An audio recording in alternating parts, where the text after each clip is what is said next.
অনেকদিন হলো তুমি কলেজ আসো না, মনের মাঝে তাই সুর বাজে না। কোথায় হারালে আমার মনের রানী, আমি হব যে তোমার জীবনের খনি। অল্পনা কেন করো না, দুনিয়া থেকে না ফিরে দেশে যখন চলে যাবো, এই সন্তান আমাদের জন্য দোয়া করবে, এই সন্তান আমার জানাজা পড়াবে। ও মা, আপনাদের কি মনে চাই না একজন আলেমের মা হই, একজন হাফেজের মা হই?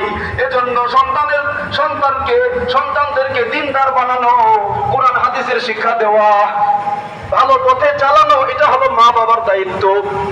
আমরা যদি আমাদের সন্তানদেরকে আদর্শবান সন্তান, কোরআন হাদিস শিক্ষা দিয়া আমরা যদি যাইতে পারি, কবরে যাইও আমরা সওয়াব পাবো। সুবহানাল্লাহ।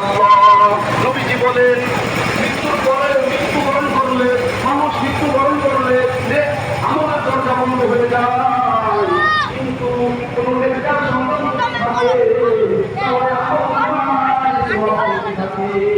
সুবহানাল্লাহ।